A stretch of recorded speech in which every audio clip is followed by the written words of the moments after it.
আসসালামু আলাইকুম ওয়া রাহমাতুল্লাহি ওয়া বারাকাতুহু। এবার যেমন চেষ্টা দুই ভাই।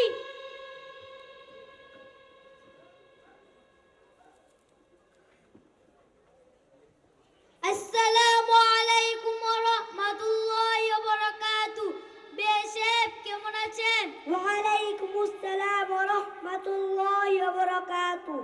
আলহামদুলিল্লাহ ভালো আছি, আপনি কেমন আছেন? আলহামদুলিল্লাহ ভালো আছি। আসেন দাঁড়ান দাঁড়ান, আগে বিয়ের কাজ শেষ হোক।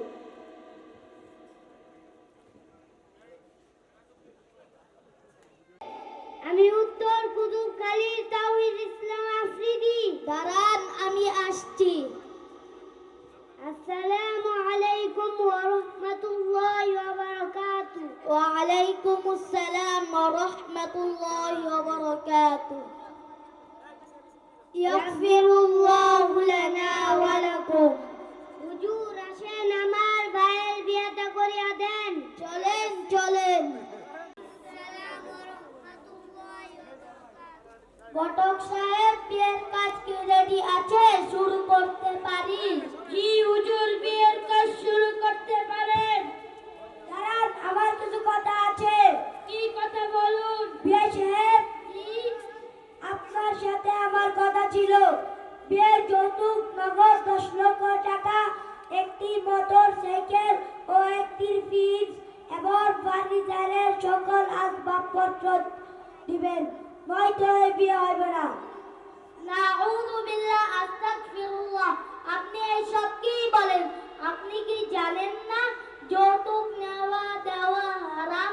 আল্লাহর রাসূল যৌতুক দাতা ও গ্রহণকারীকে অভিশাপ দিয়েছেন। হুজুর, আমার ভুল হয়ে গিয়েছে, এখন আমার বুঝে আসছে আমি আর কখনো ছেলের বিয়েতে যৌতুক নেব না ও মেয়ের বিয়েতে যৌতুক দেব না। আলহামদুলিল্লাহ, আল্লাহ কবুল করুক, আমিন। ঘটক সাহেব, বিয়ের মোহর কত টাকা নির্ধারণ করা হয়েছে? 15 লক্ষ 1 টাকা। সর্বনাশ, কি বলছেন? আপনি কি 15 লক্ষ 1 টাকার মোহর আদায় করতে পারবেন? হুজুর, মোহর কি আদায় করা লাগে? অবশ্যই মোহর আদায় করা লাগে। মোহর আদায় করা ওয়াজিব, নগদ আদায় করা মুস্তাহাব। হুজুর, তাহলে মোহর কিছু কমিয়ে ধরুন। বলছেন, আপনি কত টাকা হলে মোহর আদায় করতে পারবেন? হুজুর, আমি 1.5 লক্ষ টাকার বেশি হলে আদায় করতে পারি। তাহলে মোহরের ফাতিমি নির্ধারণ করা যাক, যা বর্তমানে 2 লক্ষ টাকার মতো হয়। হুজুর, মোহরের ফাতিমি আবার কি?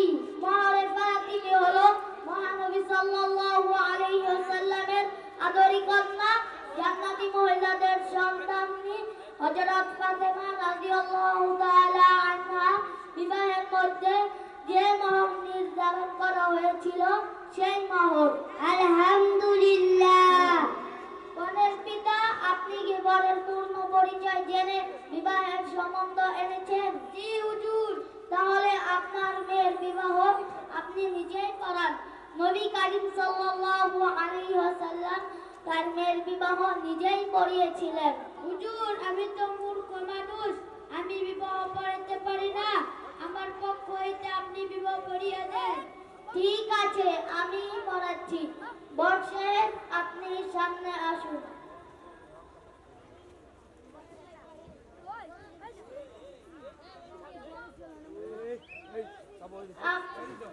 আমি এখন খুতবা পাঠ করব, আপনারা সকলেই মনোযোগ সহকারে শ্রবণ করবেন।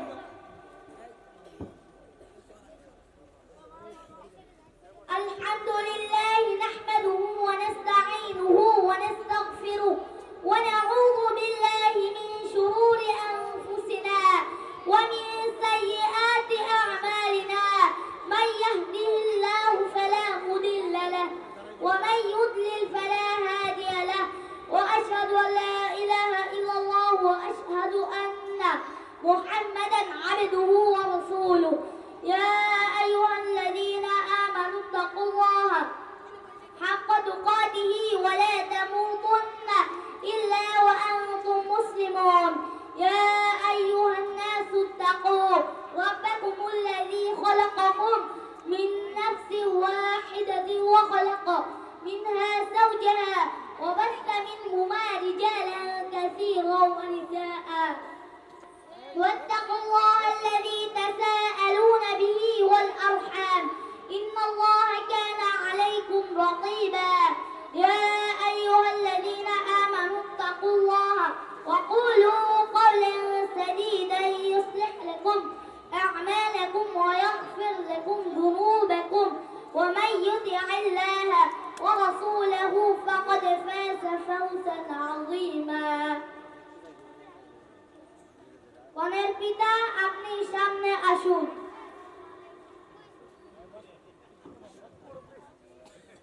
আপনি আমার সাথে বলেন আমার মেয়ে মুহাম্মদ সুমাইয়া আক্তারকে জনাব মোহাম্মদ মুফতি সাকিবুল ইসলাম কাসিমি সাহেবের একমাত্র ছেলে জনাব এই মোহাম্মদ সাহেবের সাথে 2 লক্ষ টাকা মোহরে ফাতিমির আওয়াজে হাজিরানে মজলিসে সকলের উপস্থিতিতে বিবাহ দিলাম বর্ষের আপনি বলেন কাবিলতু বিবাহ মোবারকবাদ জানানোর জন্য দাঁড়িয়ে এই দোয়া পড়িতে হয়